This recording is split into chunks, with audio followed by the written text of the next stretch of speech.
है दोस्तों, अब हम समझ लेते हैं कि वास्तविक संख्याएं क्या होती हैं। ठीक है, तो समझिए कि वास्तविक संख्याएं क्या होती हैं। ठीक है, परिमेय संख्याएं हमने पढ़ी, अपरिमेय संख्याएं पढ़ी। तो सिंपल सी चीज है कि परिमेय संख्याएं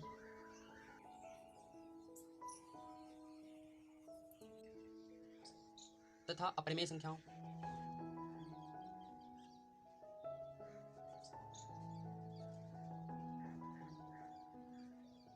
के संग्रह को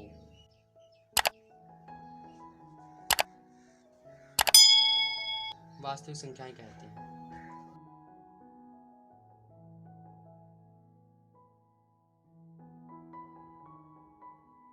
ठीक है, सिंपल सी चीज़ है। परिमेय संख्याएं और अपरिमेय संख्याओं के संग्रह को वास्तविक संख्याएं कहते हैं। ठीक है, और इसे इंग्लिश में रियल नंबर्स बोलते हैं, इसलिए इन्हें हम आर से यानी कि आर से डिनोट करते हैं, व्यक्त करते हैं। ठीक, तो वास्तविक संख्याएं कौन कौन सी होती हैं? एग्जाम्पल देख लीजिए, 3/2 माइनस के 5/7 माइनस के 3 माइनस के 4। ठीक है, ये सभी वास्तविक संख्याएं हैं।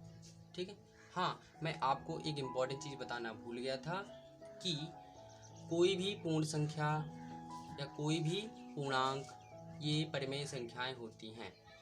ठीक है, और प्रत्येक परिमेय संख्या एक वास्तविक संख्या होती है। ठीक है, इम्पॉर्टेंट पॉइंट है। जो परिमेय संख्या होगी वो वास्तविक संख्या निश्चित ही होगी। ठीक है, और प्रत्येक अपरिमेय संख्या वो ही वास्तविक संख्या होगी। ठीक, जैसे अब ये बताइए, ये क्या है? एक प्राकृतिक संख्या है।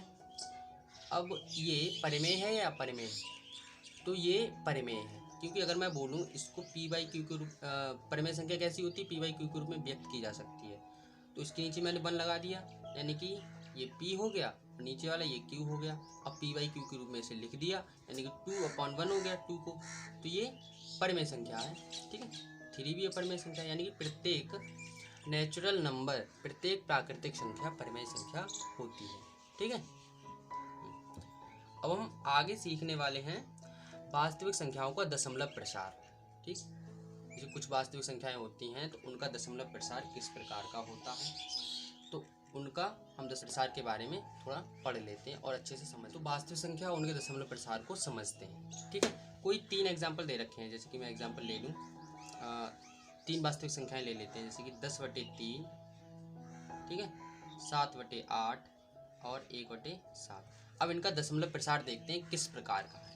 ठीक है, तो हम डिवाइड करके देख लेते हैं विद एग्जाम्पल, सही समझ लेते हैं ना। तो देखो, 3 से हम अगर 10 को डिवाइड करेंगे तो कितना आएगा? करो, 3 3 9, 1 बचा।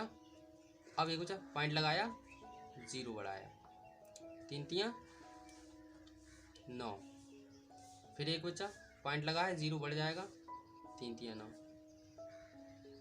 यानी कि हर कंडीशन में 1 1 बचता जा रहा है और शेष बचता जा रहा है, और इधर इसी प्रकार 3 3 आते रहेंगे।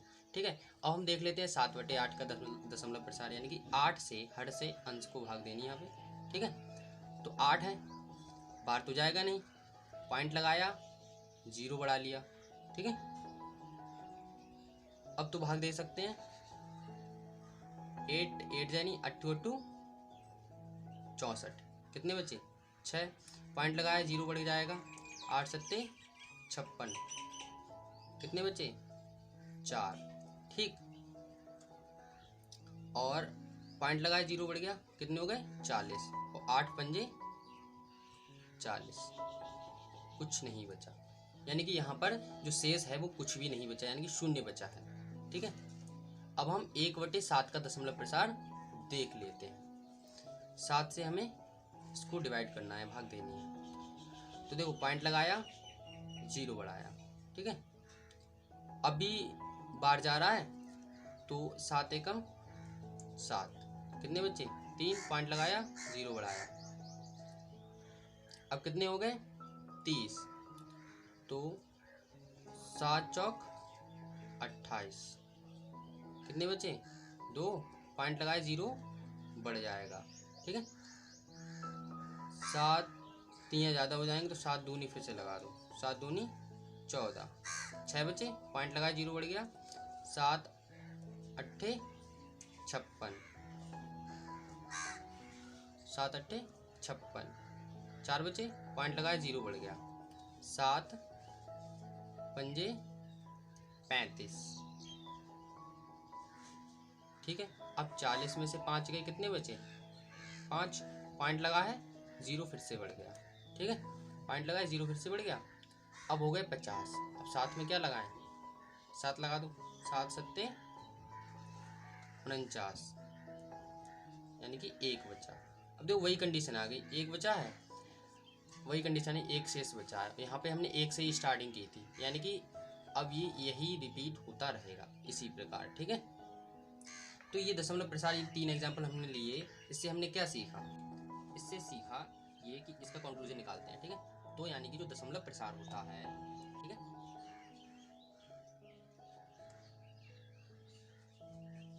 दशमलव प्रसार यहाँ पे 2 प्रकार का आया। ठीक है, 2 प्रकार का यहाँ पे हमें दशमलव प्रसार देखने को मिला, जिसमें एक वो प्रकार का जिसमें शेष शून्य हो जाता है। ठीक है, और दूसरा कौन सा, जिसमें शेष कभी शून्य नहीं होता है।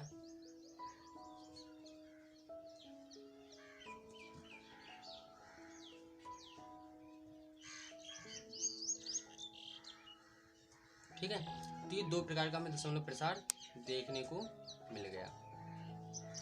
तो जो ये वाला दशमलव प्रसार मिला, इसका एग्जाम्पल क्या है, जैसे कि ऊपर हमने एग्जाम्पल में देखा जिसका शेष शून्य आता है। ठीक है, तो जो 7/8 थे, इसका जो हमने डिवीजन किया था यहाँ पर, तो क्या आया था, ये भागफल आया था, और यहाँ पे शेष क्या मिला था, हमें शून्य मिला, यानी कुछ नहीं, शून्य मिला था। ठीक है, तो यानी कि जो 7/8 था, इसका प्रसार क्या था, 0.875। ठीक है, अब जो शेष कभी शून्य नहीं होता है, इसका एग्जाम्पल किस टाइप के देखने को मिल गया हमें, जैसे कि 10/3 है, 1/7 का आ गया था, 1/7 इनका दशमलव प्रसार देखने को मिल गया था। तो अब आप समझिए कि दशमलव प्रसार कैसे कैसे होते हैं। तो 7/8 का जो दशमलव प्रसार आया, जिसमें शेष शून्य हो गया, तो इस प्रकार के दशमलव प्रसार को हम शांत दशमलव प्रसार बोलते हैं। क्या बोलते हैं, शांत दशमलव प्रसार। इस प्रकार के दशमलव प्रसार को शांत दशमलव प्रसार बोलते हैं। ठीक है, और इस प्रकार के दशमलव प्रसार को हम अनवसानी आवर्ती दशमलव प्रसार बोलते हैं। ठीक है, अनवसानी, देखो कंफ्यूज मत हो ना, अनवसानी का मतलब है यहाँ पे, या ऐसे कह सकते हैं अशांत। ठीक है, एक ही बार में कह सकते हैं कि इस प्रकार के दशमलव प्रसार को अशांत आवर्ती या अनवसानी आवर्ती कहते हैं, जिसमें कभी शून्य नहीं आता है। ठीक है, और दशमलव प्रसार कैसा रहता है, कंटिन्यूअस रहता है, यानी कि बढ़ता ही जाता है। और इसमें इस प्रकार दशमलव प्रसार में शून्य आ जाता है, यानी कि दशमलव प्रसार कुछ डिजिट या कुछ अंकों तक ही बढ़ता है, उसके बाद शांत हो जाता है। ठीक है, ऐसे समझ लीजिए। ठीक, कैसे क्या समझिएगा कि अनवसानी आवर्ती यानी अशांत जो दशमलव प्रसार होता है उसको किस प्रकार लिखते हैं। जैसे कि 1/3 को जब हम डिवाइड करेंगे तो इसका दशमलव प्रसार कुछ इस प्रकार आएगा, और ये हमें दिख ही रहा है सिंपल सा कि ये अशांत है। ठीक है, तो कैसे लिखेंगे, जो रिपीट वाली टर्म होती है, यहाँ पे हम देख रहे हैं इसमें 3 रिपीट हो रहे हैं, तो इसको हम कुछ इस प्रकार लिखते हैं 0.3। जो डिजिट या जो अंक रिपीट हो रहा होता है उसके ऊपर हम लगा देते हैं ये, इसे बोलते हैं बार। ठीक है, इससे हमें ये पता चल रहा है कि 3 की रिपीटेशन हो रही है, 3 की आवृत्ति हो रही है, आवृत्ति। ठीक है, और यहाँ पे ये है, इसमें देखो कौन से अंक रिपीट हो रहे हैं, उन्हीं के ऊपर हम ये लगा देंगे। यहाँ पे हमें क्या दिख रहा है, इसको अगर हम दशमलव में लिखना चाहें तो कैसे लिखेंगे, 0.142857। ठीक है, यानी कि इसकी रिपीटेशन बार बार हो रही है। ऐसे यहाँ पर देखो, ठीक है, यहाँ पर क्या है, 3.572727 लिखा है। ठीक है, तो यहाँ पे रिपीटेशन देखो 57 की रिपीटेशन तो नहीं हो रही है, लेकिन यहाँ 27 की रिपीटेशन हो रही है। तो हम क्या करेंगे, 27 के ऊपर ही बार लगाएंगे, बाकी इनको ऐसा ही रहने देंगे। कैसे, कुछ इस प्रकार, ऐसे। ठीक है, समझ में आया, आई होप आपको बहुत अच्छे से समझ आ रहा हो। ठीक है, तो चीज़ों को और अच्छे से पढ़ते हैं। और देखिए, तो मैंने एक संख्या लिखी है 3.142678। तो इस पर विचार कीजिए कि ये संख्या परिमेय है या अपरिमेय है। ठीक है, तो आप बताइए कैसे। देखो, इसमें 3.14 लिखा है, तो ये लिखा है 3.142678। ठीक है। अब किसी भी संख्या के नीचे हम 1 मान लेंगे, ठीक है। अब ये पॉइंट है, पॉइंट को हटाएंगे तो 1 2 3 4 5 6, ये 6 अंकों तक दशमलव प्रसार है इसका, तो 6 जीरो लगा दो, 1 2 3 4 5 6, ठीक है, 0, ठीक है। तो ये p/q के रूप में लिख गई, यानी कई संख्या है, सिंपल सी बात है, ये एक परिमेय संख्या है, ठीक है। अब हम आगे बढ़ते हैं। तो हमारे सामने क्वेश्चन है कि 0.33 इस टाइप से दे रखा है को p/q के रूप में व्यक्त करो, ठीक है। तो इस प्रकार के क्वेश्चंस को कैसे सॉल्व करते हैं आइए समझिए। तो इसमें जो संख्या दे रखी है उसको हम x मान लेंगे, ठीक है। क्या करेंगे, x मानेंगे, x इज इक्वल टू 0.3333, इसको हमने x मान लिया, ठीक है। अगर हम इसमें 10 से मल्टीप्लाई करते हैं तो पॉइंट हमारा कहाँ चला जाएगा, यहाँ चला जाएगा, ठीक है, यहाँ चला जाएगा। हमारा उद्देश्य होता है कि दशमलव के बाद जो, अगर दशमलव के बाद जो पॉइंट है उसको बराबर करना, उसको दी हुई संख्या बराबर करना, जिससे सब्ट्रैक्ट करके वहाँ पर 0 हो जाए। कैसे, समझो पहले से। तो हम यहाँ लिखेंगे दोनों पक्षों में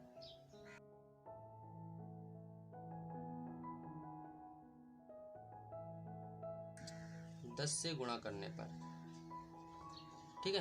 यहाँ पे दोनों पक्षों में 10 से गुणा कर देंगे, तो इसमें 10 से गुणा की तो कितने हो गए, 10x हो गए, यानी 10x हो गए।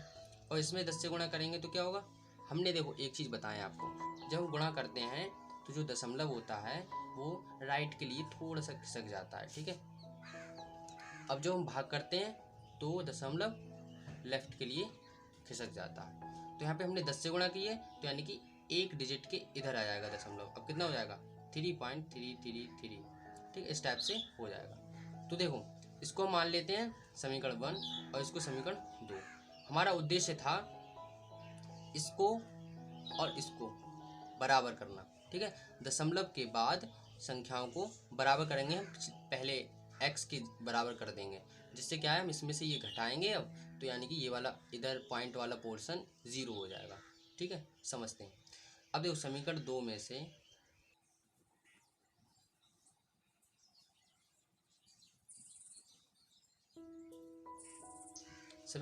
समीकरण 1 को घटाने पर, ठीक है। तो 10x माइनस के x, अब इसमें सी वाला घटाओ, 3.333 माइनस 0.333, ठीक है। तो 10x में से एक x गया, कितना बचा, 9x, और इसमें से ये गया, ठीक है, यानी कि 3.33 में से 0.33 गया। दशमलव का आपने जोड़ या घटाना तो सीखा ही होगा, है ना, तो आप समझ ही गए होंगे, यहाँ पे आ जाएगा 3। तो x इज इक्वल टू 3/9, ठीक है। अब डिवाइड करो उसे, 3 × 3 3 3 9, x इज इक्वल टू 1/3। यही हमारा फाइनल आंसर आ गया। आई होप दोस्तों आपको ये समझ में आया होगा। अगर ये समझ में नहीं आया है तो चलिए हम एक और एग्जांपल ले लेते हैं, फिर समझते हैं, ठीक है।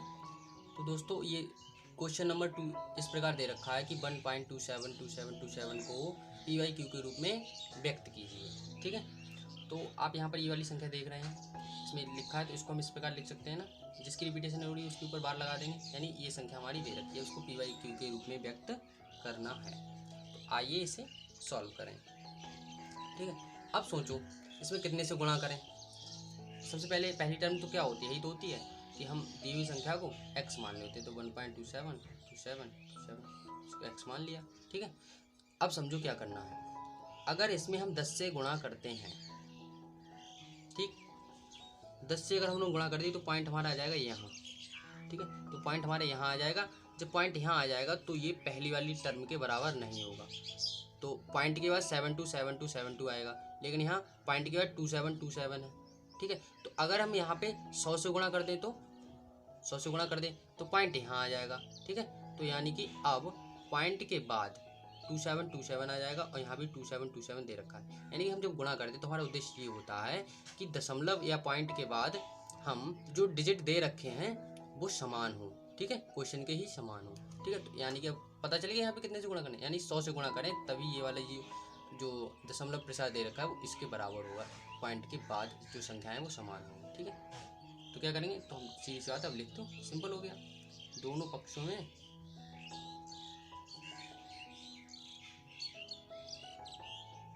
100 से गुणा करने पर,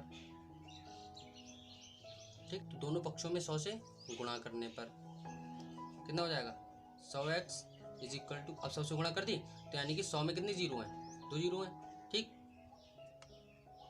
तो दशमलव जो है 2 पॉइंट कहाँ चले जाए, मैंने बताया गुणा में कहाँ जाता है, इधर के लिए जाता है, राइट साइड पे। तो 1 2 यानी दशमलव यहाँ आ जाएगा, तो 127.2727 इस प्रकार से रिपीटेशन होती रहेगी, ठीक है। तो ये हो गया समीकरण 2 और उसको मान लो समीकरण 1। अब यहाँ पे लिख लो समीकरण 2 माइनस समीकरण 1, या समीकरण 2 में समीकरण 1 को घटाने पर, ठीक है। बस तो ये 2 है, इसमें से x जाएगा, ठीक है। तो 100x माइनस x बराबर 127.2727 माइनस 1.2727, ठीक है। अब घटाइएगा इसे, 100x में से एक x गया, क्या बचा 99x, ठीक है। अब देखो इसमें से ये घटेंगे, ठीक है, तो क्या बचेगा, तो यानी कि दशमलव वाला ये तो जीरो ही हो गया, तो 127 दे रखे, 127 में से एक गया, क्या बचा 126, ठीक है। यानी कि x बराबर, ये इसके गुणा में है ना, इधर जाएगा भाग में, तो सिंपल चीज़ें सीखी ही होंगी, बटे 99, ठीक है। यानी आ गया 126 बटे 99 आ गया। अब ये किसी चीज़ से कट रहा है, हाँ 9 से कट रहा है, 9 से काट लो, 9 एकम 9, 9 एकम 9, 9 एकम 9, 3 बचा, 9 चौक 36, ठीक है। यानी कि जो फाइनल आंसर आ गया x इजिकल टू वो आ गया 14/11। आई होप आपको ये बहुत अच्छे से समझ में आ गया होगा। तो दोस्तों अगर आपको समझ में आया है तो इन क्वेश्चंस को करके देख लीजिएगा, इनकी प्रैक्टिस कीजिएगा, ठीक है। क्वेश्चन में दे रखा है 0.6, इसके ऊपर बार लगा है इसको, ठीक है 1, और दूसरा क्वेश्चन ये दे रहा हूँ कि 0.47, इसके ऊपर बार लगा है। इन दोनों संख्याओं को p/q के रूप में व्यक्त कीजिए।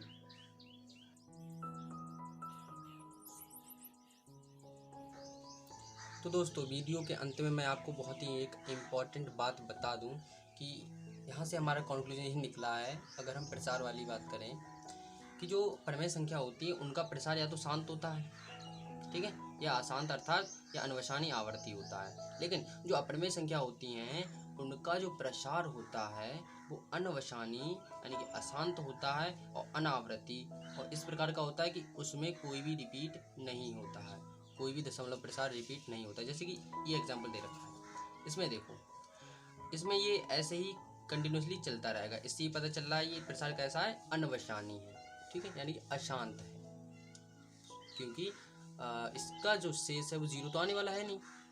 और अनावृत्ति एक ऐसे, क्योंकि इसमें हम देख रहे हैं किसी भी चीज़ की आवृत्ति नहीं हो रही है। मान लो अगर 10 की आवृत्ति हो रही है, लेकिन 10 की आवृत्ति कहीं हो ही नहीं रही है, ठीक है ना। यहाँ 2 1 है, यहाँ पे 3 बार 1 दे रखे हैं, इस टाइप से ये अनावृत्ति है, इसकी कोई आवृत्ति नहीं है। ऐसे ही इसमें पॉइंट के यानी दशमलव के क्या दे रखा है, 4 1 4 2 1 3 5, यानी कि सभी डिफरेंट नंबर्स दे रखे हैं, डिफरेंट डिजिट्स दे रखे हैं, तभी तो √2 भी एक अपरिमेय संख्या है, ठीक है। और इसका तीसरा एग्जांपल दे रखा है पाई। क्या आपको पता है कि पाई कैसी संख्या है, अपरिमेय संख्या है। वो क्यों है, क्योंकि 3.14159 यानी कि इसमें एक तो ये अनवसानी है और अनावृत्ति, इसमें कोई आवृत्ति हो ही नहीं रही कि 1 4 1 5, सब डिफरेंट डिजिट्स, ठीक है। तो आई होप दोस्तों कि आपको ये सब कॉन्सेप्ट समझ में आ गया होगा, और अगर आप और वीडियोज़ चाहते हैं तो मेरे चैनल को सब्सक्राइब करें और अपने दोस्तों के साथ भी शेयर कर दें। अब मिलते हैं अगली वीडियो में। Thanks for watching.